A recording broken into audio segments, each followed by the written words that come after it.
వ్యవసాయంలో అత్యంత కీలకమైన ఉత్పాదకం విత్తనం. విత్తనం ఎంత మంచిదైతే పంట అంత ఆరోగ్యంగా పెరిగి మంచి దిగుబడినిస్తుంది. అందుకే అంటారు విత్తనం మంచిదైతే పెత్తనం మీదే అని.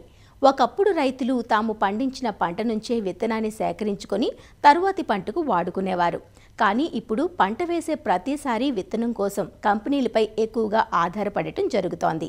దీంతో నకిలీల బెడద పెరిగింది. సాధారణంగా పరిశోధనా స్థానాల నుంచి తెచ్చుకున్న విత్తనాన్ని 3 సంవత్సరాల పాటు భేషుగ్గా వాడుకోవచ్చు.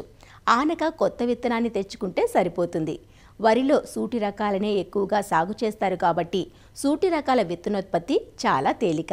అందువల్ల వరి రైతులు సొంతంగా విత్తనోత్పత్తి చేసుకుంటే విత్తనంపై పెట్టే ఖర్చు తగ్గడంతో పాటు ఆరోగ్యకరమైన పంటను పొందే అవకాశం ఉంటుంది. అంతేకాదు తోటి రైతులకు విత్తనం విక్రయించడం ద్వారా అదనపు ఆదాయం పొందే అవకాశం ఉంది. విత్తనోత్పత్తికి రబీ కాలం అత్యంత అనుకూలమైన కాలం. విత్తనోత్పత్తిలో ఎలాంటి మెలకువలు పాటిస్తే నాణ్యత గల విత్తనం పొందవచ్చో ప్రొఫెసర్ జయశంకర్ తెలంగాణ రాష్ట్ర వ్యవసాయ విశ్వవిద్యాలయం రాజన్ నగర్లోని వరి పరిశోధనా స్థానం ప్రధాన శాస్త్రవేత్త మరియు అధిపతి డాక్టర్ సిహెచ్ దామోదర్ రాజు నుంచి తెలుసుకుందాం. ముఖ్యంగా వరిలో విత్తనోత్పత్తి ఒక 6 రకాలుగా జరుగుతుంది.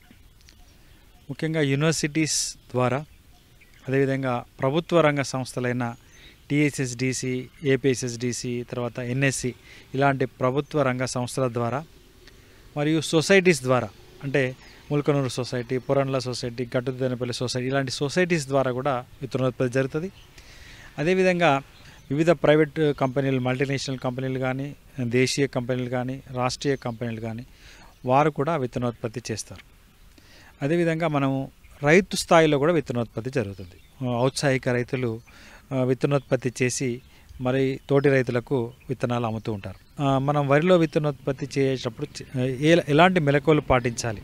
వరి మొత్తం సెల్ఫ్ పాలినేటెడ్ క్రాప్, అంటే స్వపరాగ సంపర్కం ద్వారా విత్తనాన్ని అభివృద్ధి చెందే పంట కాబట్టి మీ విత్తనాన్ని మీరే మళ్ళీ వాడుకోవచ్చు. ఒకసారి విత్తనం తెచ్చిన తర్వాత, వేసిన తర్వాత హార్వెస్టర్ ద్వారా కోయడము, లేదంటే పాత సంచులు వాడము, కల్లాలల్లో కోత సమయంలో ఆల్రెడీ పొలంలో మొలిచిన మొక్కలు, వాలంటరీ ప్లాంట్స్ వల్ల మళ్ళీ విత్తనం కల్తీ అవుతూ ఉంటుంది ఫిజికల్గా. ఒకసారి ఒక పంటకు కొంచెం కల్తీ అవుతుంది, రెండో పంటకు ఇంకా ఎక్కువ కల్తీ అవుతుంది, మూడో పంట వరకు ఇక పూర్తిగా అది విత్తనము పనికి రాకుండా అవుతుంది అనమాట. కాబట్టి ఒకసారి తెచ్చుకున్న విత్తనాన్ని మీరు ఎలాంటి విత్తనోత్పత్తి చర్యలు చేపట్టకుండా 3 పంటల వరకు వాడుకోవచ్చు.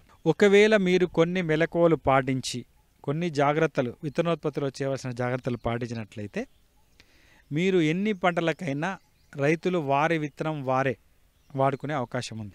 మామూలు పంటకు, విత్తన పంటకు సాధారణంగా మేనేజ్మెంట్లో ఏం తేడా లేకున్నా కొన్ని మెలకువల వల్లనే ఇది విత్తనోత్పత్తిగా మారుతుందన్నమాట, విత్తన పంటగా మారుతుంది.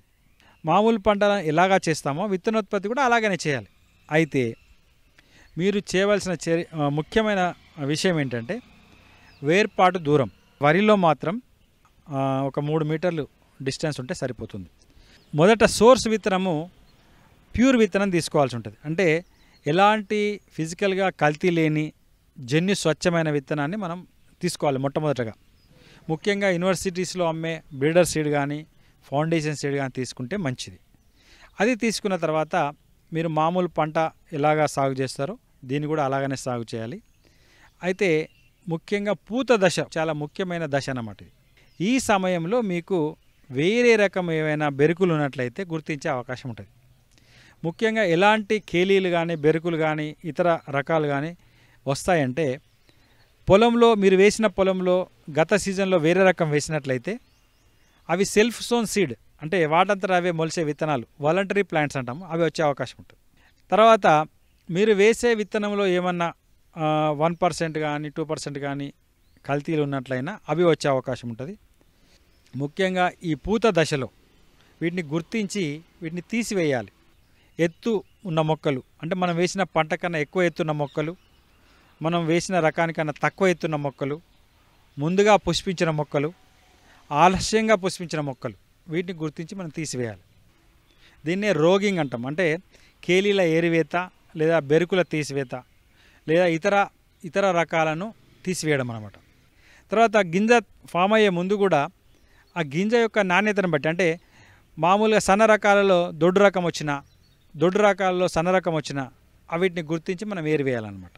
ఇది 3 దశల్లో చేయాలి. ముఖ్యంగా పూత వచ్చే ముందు, అంటే ఈనే ముందు, వరి ఈనిన తర్వాత గింజ గట్టిపడే దశలో, ఈ 3 దశల్లో మనము ఈ కేలీలను గుర్తించడము చాలా సులువు కాబట్టి మనము ఈ దశలో వాటిని గుర్తించి తీసివేయడం మంచిది. ముఖ్యంగా కోత సమయంలో మామూలుగా కోసి కళ్ళం మీద నూర్పిడి చేసినప్పుడు కళ్ళంలో కలిసే అవకాశం ఉంటుంది. ఒకే కళ్ళం మీద 2 రకాలు కనుక నూర్పిడి చేసినట్లయితే ఆ రకాలు కలిసే అవకాశం ఉంటుంది. కాబట్టి కళ్ళం బాగా క్లీన్ చేసుకొని చేయడం మంచిది.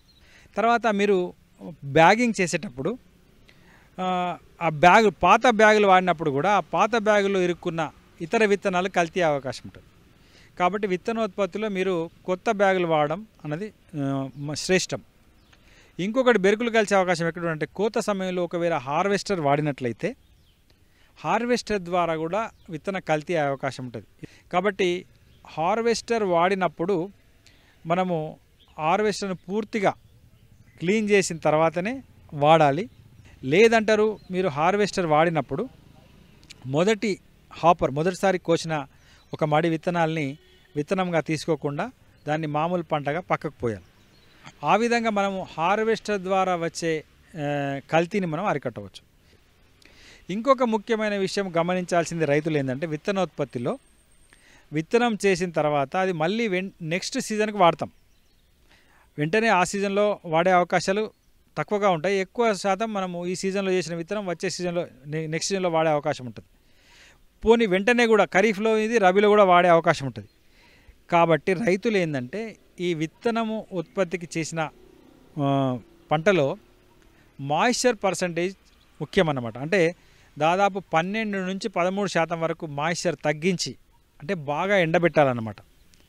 బాగా ఎండబెట్టకుంటే మీకు నిలువలో దాని యొక్క మొలక శాతం పోయే అవకాశం ఉంటుంది. నిలువ పెట్టినప్పుడు విత్తనం బూజు బట్టి లేదంటే ఆ మొలక శాతం పోయి మీకు జర్మినేషన్ దెబ్బతినే అవకాశం ఉంది. కాబట్టి విత్తనంగా తీసుకున్న ఏ పంటనైనా దాదాపు 12, 13, 14 ఈ రేంజ్ వరకు మాయిశ్చర్ మెయింటైన్ చేస్తేనే అది నిల్వ ఉంటుంది, నాణ్యమైన విత్తనంగా మనకు పనికొస్తుంది.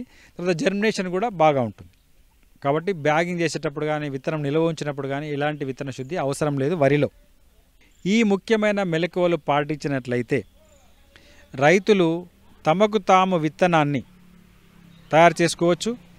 కేవలం 3 పంటలే కాదు, ఎన్ని పంటలకైనా వాడుకోవచ్చు.